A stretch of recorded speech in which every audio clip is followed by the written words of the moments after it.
Okay, hello. Still watermark still there. I haven't fixed that yet. So it it will come someday. Someday I'll fix it. Um, right. Pro Tour just happened. For anyone that hasn't watched the Pro Tour in Flesh and Blood, and if you're playing Flesh and Blood, you are seriously missing out. It was great games. There was less downtime between games because of the way the stream was set up, which that was kind of nice. Um, One thing I didn't like was that they, for this one and two, they had it pre-recorded because the stream started at 11. Round one was 9 o'clock, so that wasn't the nicest in my opinion. I prefer having it in the same at the same time, but I get why they have it. It's a bit for like integrity of the game, right? Because otherwise you're kind of forced to have open deck lists. Like I know Magic has open deck lists after round one. They have open deck lists so that there's no disadvantage to being on stream, which there would be otherwise. Because obviously, if people know your deck list, that's kind of a big advantage going into a game when you're playing at such high stakes. But anyways, the Pro Tour happened. Congratulations to Shoma Yamamura for taking it home in his first ever Pro Tour. From what I've heard on the stream, it was the first time out of the country as well, out of Japan, and he just goes in, wins a Pro Tour casually on Uzuri, a deck that no one thought would win as well. And I find that very interesting. He played amazing. All of his games were really, really good. And so he played very, very well. Very, very well. Um, so now I want to talk a bit about Uzuri and what's next with the meta. Was Zen ever really this powerhouse, or was it just that us as a community didn't have the answers yet? Because if you watch the games that he played into Zen, that game was a blowout basically. Like you were still scared that Zen would just be able to have a pop-off turn, or that he misses a critical piece of disruption, which kind of happened in the game. He did miss some turns of disruption, and the Zen couldn't capitalize on it. Um, One important thing is also that the Zen never transcended in the game. In the finals, that's a very important thing. But also, that was banishes from hand. There was banishes from the top of the deck that made sure that he couldn't get those transcends out. I mean that Traverse the Universe never was online. So just because he didn't transcend doesn't mean that he didn't really have the chance to. I believe he had like a Passover, right? Like I think he had the chance to transcend at one point, but he didn't take it. I think it was like with a drop in the ocean. Oh, sorry. It was a drop in the ocean and path well travel, I believe. If I don't misremember, I could misremember. Um, so he could have played drop in the ocean, path will travel because an attack already had go again, and he could have done that on a knife to get the double transcend to allow him to have the traverse the universe online, but he chose not to do it. Instead, I think he opted for a line where he played Ancestral Harm, where he played levels, pitching a transcend card, and something. I don't really remember what it was, if I'm being completely honest. Um, and so this brings up a bigger question, and that question is I kind of alluded to it earlier, but was Zen really ever the strongest deck? Right? Like I still think he was. Like don't get me wrong, I still think Zen is the strongest deck. I think it takes like a hell of a player to just beat Zen, as we can see with Shoma Yamamura. I think uh, his um, his play with Uzuri was just amazing, and you only get that from having the hours into that hero, and possibly also not playing the most popular hero because like no one had reps into Uzuri. So like what were they supposed to do? No one has reps into that hero. They don't really know or have any tech into that hero. They only have the tech for new, which seemed to me is a bit different than what you would play into Uzuri, because Uzuri is a bit more tricky with being able to swap using your hero ability, and because you can play the new stealth cards, you can play Bonds of Agony, and you can play Persuasive Prognosis. That's just free value. Like, if you see that, okay, I'm gonna play this, I have no buff cards in hand, but I have a 2 cost 6 attacker in hand. I can banish the 2 cost and swap it in because it's still a stealth card. Now I have the persuasive for the second cycle, and that's just great. It's either a blue free block for second cycle or it's a great on hit for second cycle. It basically mandates blocks. Same thing with Bonds of Agony. Both are self attacks, which just make them so powerful, uh, especially in this metagame. So I don't know. That Zen, I think that Zen is strong.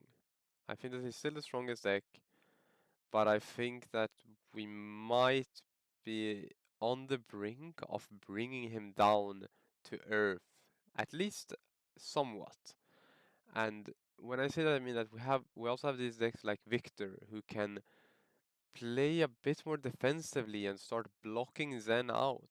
Zen doesn't really have a good use for the quicken token that you get off the legs, so the legs are essentially a free block for free, unlike when you're playing against Dash where you face another pistol shot. Zen can't really use that quicken token that well. So his pop-off turns are also worse without being able to triple bonds or like double or even double bonds as effective as he could, right? Like now he can only do it once, only once, which is such a huge nerf to him, but he's still just as strong. So I think based on that, the card that the cards that Sen use are now slightly worse, and we see this disruption coming in. It's gonna be harder for him to stay at the top, especially with Rosetta coming out. I think that Rosetta will make things a lot harder for Zen.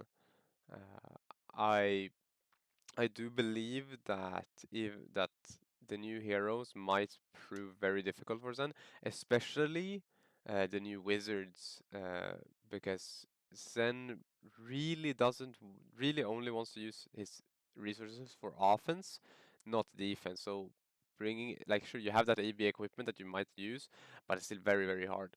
Um, Same thing for like the Kazaya. The Kazaya is really important in that matchup because whenever you transcend, you will gain those resources back. So transcending in that matchup will actually be very important.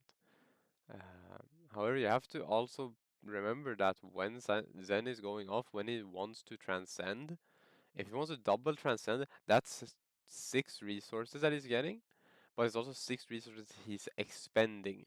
Like he's basically playing 6 resources at you and saying like, okay, I'm gonna get these 2 chi. What are you gonna do about it? And the wizard can say, okay, I'm gonna go off now. You have 2, maybe even 1 card in hand. I can go off before you've even transcended. And that's just very powerful.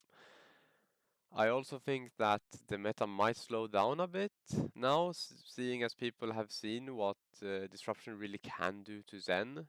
So people seeing what that disruption does, it will probably slow down the meta somewhat, especially with Rosetta coming out, and the life gain and just general block value I think that we will get from decks like Florian or the life gain we'll get from Verdance will be very strong.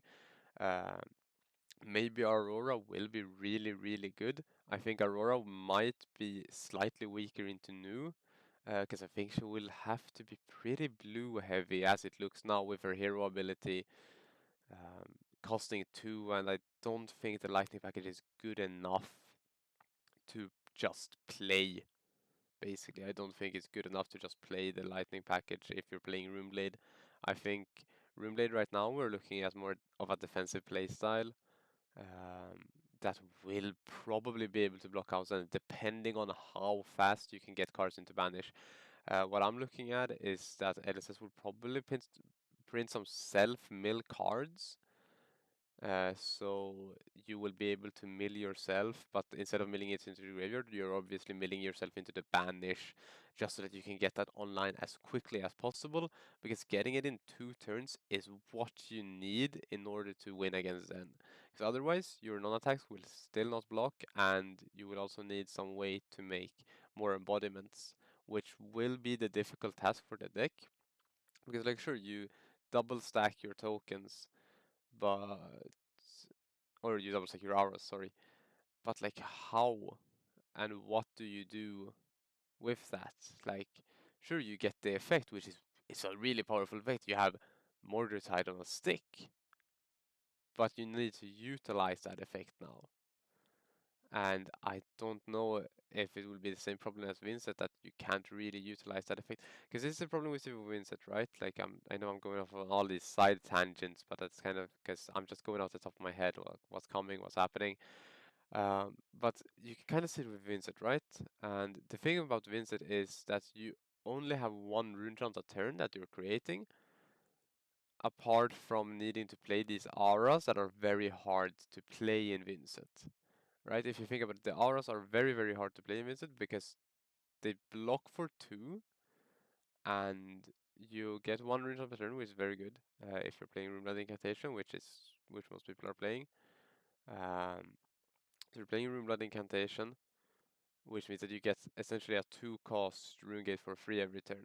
But your other cards still don't block. So you still don't block, you're still not blocking well.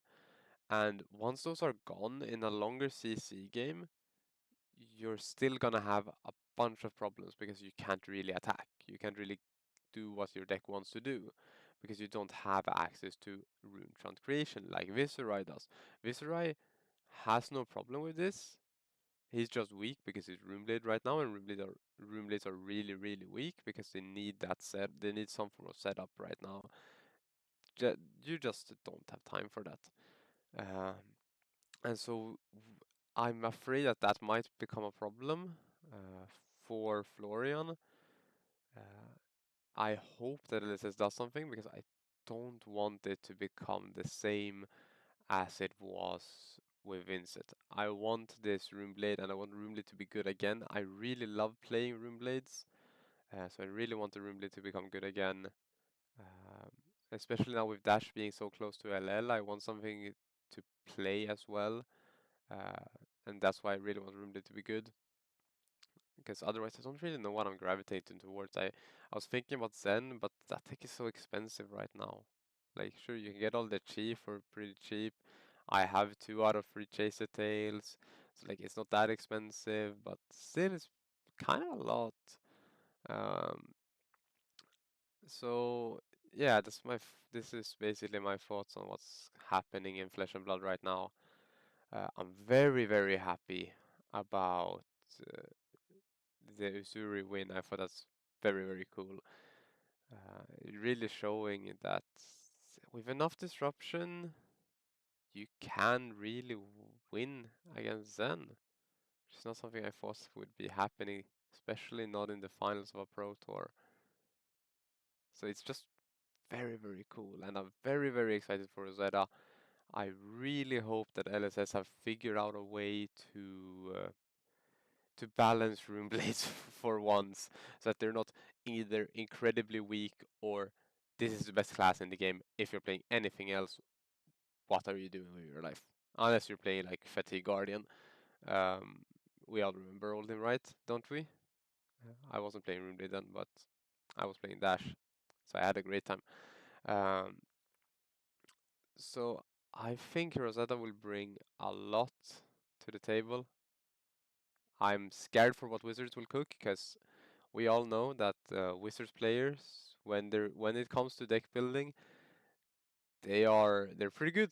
They're really good at building the decks that perform really, really well.